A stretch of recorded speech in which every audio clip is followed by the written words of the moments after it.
முருகாசரணம் மயிலுமயிலும் சேவலும் துணை என்று பதிவாகும் சோலைமலை திருப்புகழ் துடிக்கொன்னோய் என துவங்குகிறது.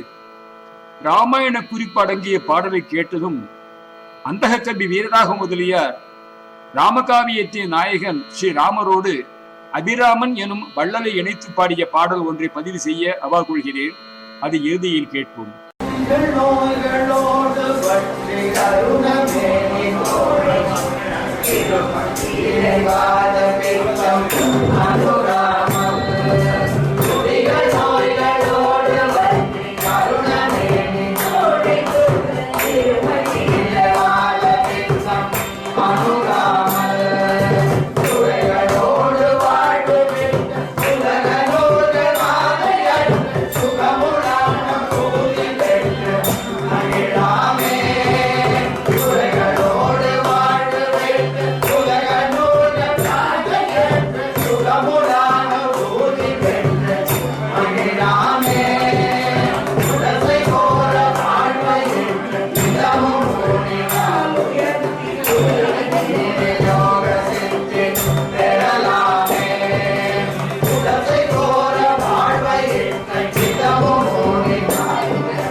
கபமும் கோழையும் மிகுந்து இருமலும் காசி இழுப்பும் வாதமும் பித்தமும் வந்து மிகவும் வருத்துகின்றன.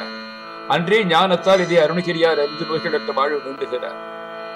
சூரனும் பதுமனும் ஒரே உருவத்தில் விளங்கி முன் செய் தவத்தின் பயனாக முருகப்பெருமானால் ஆட்கொள்ளப்படுகின்றனர். நீவீர் தாம் இருவீர் ஒரு வடிவாகி நிறுதலில் சூரபத்மா என்று ஓவிலா விரல்கூர் பெயர் தரித்து எமையோர்க்கு பகையாய் உற்றின நாள் தாவில் சீர் எமது ஆணையால் பசுஞ்சிறகர் மாயூரம் சேவலாம் வடிவு கொண்டாம் என உரைத்தனன் என்று ஞானபரோதயர் உபதேச கண்டத்திலே இருக்கிறது. சூரன், பத்மன், சிங்கமுகன், தாரகாசுரன் ஆகிய பூதகணங்கள் கருடன் முதலிய வாகனங்களுக்கு பெரும் தொல்லை தந்தமையால் முருகனால் அசுரர்களாக ஆகுமாறு சமிக்கப்பட்டனர். சாபம் நீங்கும் பொழுது அவரவர்கள் விரும்பியபடியே சிங்கமுகன் துர்க்கைக்கு சிம்ம வாகனமாகவும், தாரகன் ஐயனாருக்கு யானை வாகனமாகவும், சூரன் கந்தனுக்கு மயில் வாகனமாகவும், பதுமன் முருகனுக்கு சேவற்குடியாகவும் ஆனார்கள் என்று கந்தபுராணம் கூறுகிறது. இறுதி வரியில் தியாகர் பெற்ற பெருமாளே, தியாகராஜ பெருமானின் பாலனே என்று பாடுகிறார். எல்லாவற்றையும் துறப்பதால் தான் ஒருவன் மரணமில்லா பெருவாழ்வை அடைகிறான் என்பது உபனிஷத் வாக்கியம். சிவனார் எல்லாரும் விரும்பும் ஆடை ஆபரணங்கள் அரண்மனைகளை தியாகம் செய்து புலித்தோல், சர்பாபரணம், கொன்றை, தும்பை முதலிய பூமாலைகளுடன் இடுகாட்டிலே நடனமாடுகிறார். சமுத்திரத்தை கடைந்த பொழுது கிடைத்த விலைமதிப்பற்ற பொருள்களை மற்ற தேவர்கள் பங்கு போட்டு எடுத்துக் கொண்டார்கள். யாருக்கும் வேண்டாத விஷம் எழுந்த பொழுது அதை உண்டு சகல புவனங்களையும் காத்தருள்கிறார். இந்த தியாகத்தினாலே ஈரில்லாத ஈசனாக திகழ்கிறார். எனவே அவர் தியாகர்தானே. இந்த பாடலில் ராமாயண குறிப்பாக கடிதுலாவு வாயு பெற்ற மகனும் வாலி சேயும் மிக்க மலைகள் போட ஆழிகட்டு இகழூர் போய் களமுரானை தேர்நூறுக்கு தரைகள் 6 4 பெற்ற அவனை வாடியார் அடத்தன் மருகோனே. வேகமாக தாவ வல்லவனும் வாயு பெற்ற மகனுமான அனுமனும் வாலியின் மகன் அங்கதனும் நிரம்ப மலைகளை கடலின் மீது போட்டு கட்டிய அடைவழியாக பகைவனது ஊராம் இலங்கை அடைந்து போர்க்களத்திலே யானை படையையும் தேர்ப்படையும் தூளாக்கி 10 தலைகள் கொண்ட ராவணனை அம்பினால் கொன்ற அண்ணல் ராமனின் மருகனே என்கிறார். ஸ்ரீராமர் திருப்புல்லணையிலே யோகத்தில் இருந்தபொழுது ராவணன் சார்கோலன் என்னும் ஒற்றனை அனுப்பி பார்க்க சொல்ல அவன் திரும்பி போய் ராவணனிடம் ஒரு பெரிய படையே கடற்கரையில் காத்திருக்கிறது, எப்படி தாண்டுவது என்று யோசிக்கிறார்கள் என்றான். உடனே சுகன் என்னும் அசுரனை அனுப்பி ராமர் யோகத்தில் இருப்பதால் சுக்ரீவனிடம் ரகசியமாக பேசி, நான் வாலியின் நண்பன், நீ வாலியின் தம்பி, அதனால் எனக்கு உதவும் வகையிலே சேரி திருப்பிக் கொண்டு கிஷ்கிந்திக்கு சென்று விடு என்கிறான். அவன் ஒரு பறவை வடிவத்திலே வந்து சுக்ரீவன் ராவணன் சொன்னதை சொல்ல வானரர்கள் யாவரும் தாக்கினார்கள். உடனே ராமா காப்பாற்றி என்று கதறுகிறான் சுகன்.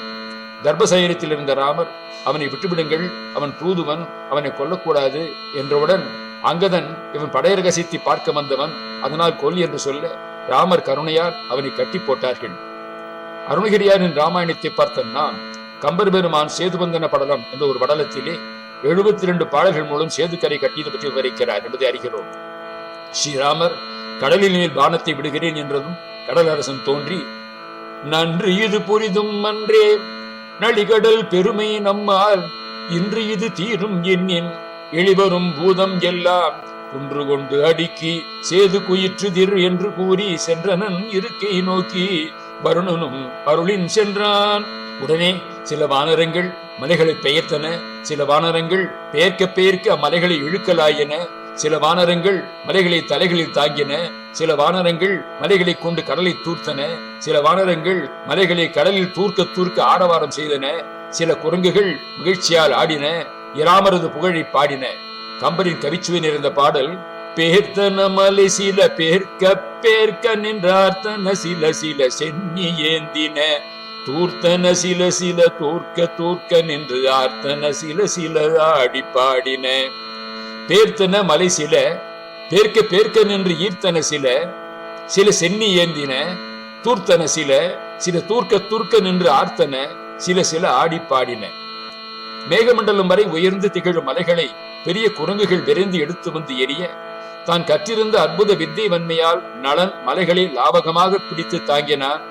இதற்கு கம்பர் காட்டும் உவமை என்னவென்றால், திருவெண்ணெய்நல்லூரில் வாழ்ந்த சடையப்ப வள்ளல் தஞ்சம் என்று தன்னை நாடி வந்தவர்களை தாங்கி ஆதரிக்கும் தன்மையைப் போல நளன் மலைகளை தாங்கினான் என்கிறார். மஞ்சனில் திகழ்தரும் மலையை மா குரங்கு எஞ்சுர கடிது எடுத்து எரியவே நளன் விஞ்சையில் தாங்கினான், சடையன் வெண்ணையில் தஞ்சம் என்றோர்களை தாங்கும் தன்மை போல். கம்பர் தம்மை ஆதரித்த சடையப்ப வள்ளலை இங்கு புகழ்ந்து கூறியது செய்நன்றி மறவாத பண்பு என பொருள் கொள்ளலாம். நலன் பற்றி கூறிய உயர்வு நவிர்ச்சிக்கு சடையப்பர் வள்ளன்மை ஓமையாயிற்று. இங்கு ஓமையத்தை விட ஓமையே உயர்ந்து காணப்படுகிறது. வெண்ணை முட்டும்படி உயர்ந்துள்ள பெரிய மலைகளை அடியோடு பேர்த்து எடுத்துக்கொண்டு உடல் வருந்தும்படி வானர வீரர் கடலில் குவிப்பதாலே கடல் வலிய நிலமாக மாறியது. கடல் செல்லுவதால் தரைக்கடலாக மாறி மறைந்தது. சேதுவின் பெருமைக்கு இணை செப்ப ஓர் ஏது வேண்டும் என்று எண்ணுவது என் கொலோ, தூதன் இட்ட மலையின் துவலையால் மீது விட்டு உலக உற்றது மீன் குலம். சேதுவின் பெருமைக்கு இணையாக சொல்ல ஒரு காரணம் வேண்டும் என்று நினைப்பது எதற்காக? ராமதூதனாகிய அனுமன் கடலில் இருந்த மலையால் எழுந்த நீர் திவலைகளோடு அக்கடலில் வாழ்கின்ற மீன் கூட்டங்களும் மேலானதாகிய வீட்டுலகை அடைந்ததாம். அணை நன்றாக அமையும்படி சிந்தித்து பார்த்த தன்மையை உடையவனாகிய நளன் கற்களை சமமாக உடைத்து நன்கு பொருந்தும்படி சேர்த்து மலைகளை நேராக சமமாக இருக்கும்படி அடுக்கி இடையிலே மணலை பரப்பி தன் அகன்ற கைகளால் சிகரங்கள் சமமாய் இருக்கும்படி தடவுவான். 1000 கோடி பேராகிய வானர் கூட்டத்தினர் தமது கைகளால் தழுவி தாங்கி கொண்டு வந்து தந்த மலை கூட்டங்களை நளன் தமது தூண் போன்ற கைகளில் ஏற்றுக்கொண்ட பொழுது முறிந்து இடையிலே தவறி வீழ்வனவற்றி கால்களால் தடுத்து நிறுத்தி எடுத்துக் கொள்வான். தற்பொழுது கிரிக்கெட் பந்தை பந்து வீசாளர் காலால் தடுத்து பெற்றுக் கொள்வது நினைவிற்கு வருகிறது அல்லவா? திரிகூடமலையில் இருக்கும் இலங்கை அடைய 5 நாட்களிலேயே அணை தகுந்ததாயிற்று. அணை கட்டி முற்று பெற்றவுடன் வானரங்களின் ஆரவார முழக்கத்தால் வானமே 2ஆக பிளந்து போயிற்று. இப்பொழுது உள்ள வானம் புதிதாக உண்டான வேறொரு வானம் தானோ? எல்லா உயிர்களுக்கும் தலைவானான ராமபிரான் பூவிதழ்களை கூடிய கூந்தலை உடைய சீதா பிராட்டியின் துயரத்தை தீர்ப்பதற்கு அப்பெருமானுக்கு ஏவல் புன்றுலகம் நான் இருக்க வேறு ஒன்றினை ஏன் அவன் நாட வேண்டும் என்று முதுகின் மீது அடியிட்டு ராமபிரான் விருது செல்லட்டும் என்று கடலின் மீது உயர்ந்து விளங்கிய ஆதிசேஷனை போல அந்த அணை பொலிவு பெற்று விளங்கியது. வானர கூட்டத்தின் தலைவனான சுக்ரீவனும் இலங்கை அரசனான விபீஷணனும் மற்றுமுள்ள ஹனுமன், சாம்பவன், அங்கதன், நீலன் முதலான வானரப்படையின் தலைவர்களும் ராமபிரானும் சென்று அடைந்தார்கள். உலகத்தின் நாயகனாகி அந்த பெருமானது திருவடிகளை தொழுது 100 யோஜனை நீளமுடையதாகவும் 10 யோஜனை அகலம் கொண்டதாகவும் அமைந்ததாக அணை கட்டி முடிக்கப்பட்டது என்ற செய்தியை ராமனிடம் சொன்னார்கள். விபீஷண சரணாகதி பங்குனி மாதம் பௌர்ணமி அன்றும் பிரதமை முதல் திருத்தியை வரை ராமர் காத்திருந்தார். சதுர்த்தி அன்று கடல் அரசன் தோன்றி சொன்னபடி அன்றிலிருந்து பாலம் கட்ட துவங்கி அஷ்டமி அன்று முடிந்தது. அன்றே சேனையோடு ராமலட்சுமணர்கள் கிடந்தார்கள். உலக மக்கள் அனைவரும் நோயற்ற வாழ்வில் வாழ எல்லோரும் பிரார்த்தியுங்கள். முருகாசரணம். சோலைமலை திருப்புகழ் பாடலை கேட்டோம். அந்தகை வீரராக முதலியார் ராமகாவியத்தின் நாயகன் ஸ்ரீராமரோடு அபிராமன் என்னும் வள்ளல் இணைத்து பாடிய பாடலை பார்ப்போம். அபிராமன் என்னும் பெயர் கொண்ட வள்ளலிடம் கவிஞர் சென்றார். அபிராமன் தன் கையில் வில்லையும் அம்பையும் வைத்துக் கொண்டு நான் என்ன செய்கிறேன் சொல் என்றான். இளையருளால் அவன் செயலை அறிந்த இந்த கவி பாடுகிறார். வாடும் இலங்கை கோமானில்லை மானில்லை 7 மரமரமோ இங்கில்லை ஆழி அலையடைத்த செங்கை ராமா என்று சிலை எடுத்தவார் எமக்கு செப்பு. வாழும் இலங்கை கோமான் இல்லை, நீ இலங்கையில் வாழும் கோமான் ராவணன் இல்லை. மான் இல்லை, நீ மானை அனுப்பி ஏமாற்றவில்லை. 7 மராமரமோ இங்கில்லை, 7 மராமரங்களுக்கு பின்புறம் ஒளிந்திருந்த அம்பு விட்டு மற்றொருவனை கொல்லவில்லை. ஆழி அலையடித்த செங்கை ராமா, உன் பெயர் அபிராமன். கடல் அலை பெருகி வந்த பொழுது தடுப்பு சுவர் அமைத்து காப்பு செய்தாய். அந்த கையில் சிலையை வில்லை எடுக்கலாமா சொல் என்றாராம். இந்த கவிஞரின் பாடல் ஒன்றை ஏற்கனவே பதிவேலி பார்த்திருக்கிறோம். இவரை பற்றி தெரிந்து கொள்வோம். அந்தக கவி வீரராகவர் என்பவர் தொண்டை நாட்டில் காஞ்சிபுரம் மாவட்டம் பூதூர் என்னும் ஊரிலே வடுகநாத முதலியாருக்கு மகனாக பிறந்தவர். அந்நாட்டின் தலைநகரான காஞ்சி மாநகர் சென்று அங்கு தமிழ் கற்றார். அருணகிரி பெருமான் வில்லிபுத்தூரார் காலத்தில் வாழ்ந்த இவர் வசிப்பிடம் பொற்களந்தை என்பார்கள். பிறவியிலேயே பார்வையில்லாத காரணத்தால் இவர் அந்தக கவி என்று அழைக்கப்படுகிறார். சிறு வழியாக தமிழ் இலக்கிய இலக்கணங்களை பாடம் கேட்டார். 7000 கோடி எழுதுவன் தன் மனத்து எழுதி பிடித்த விரகன் என்று தான் கல்வி பயின்ற விதத்தை ஒரு சீட்டு கவியிலே குறிப்பிடுகிறார். இளமையில் வீரராகவர் பல புறவலர்களையும் அரசர்களையும் பாடி பரிசில் பெற்று வாழ்க்கையை நடத்தினார். சிலேடை நயத்துடனும் நகைச்சுவையாகவும் பாடல்கள் புரிந்தார். சோழ நாட்டிற்கு சென்று சில காலம் தங்கினார். அதன் பின் ஈழத்திற்கு சென்று பரராஜசேகரன் என்னும் மன்னனின் அவைக்கு சென்று பாடல்கள் பாடி பரிசில் பெற்று திரும்பினார். கந்தபுராணம் எழுதிய கச்சிப்பை சிவாச்சாரியரின் சமகாலத்தவர் பிள்ளைத்தமிழ், கலம்பகம், கோவை, உலா ஆகிய சிற்றிலக்கிய வகைமைகளிலே நூல்களை இயற்றினார்.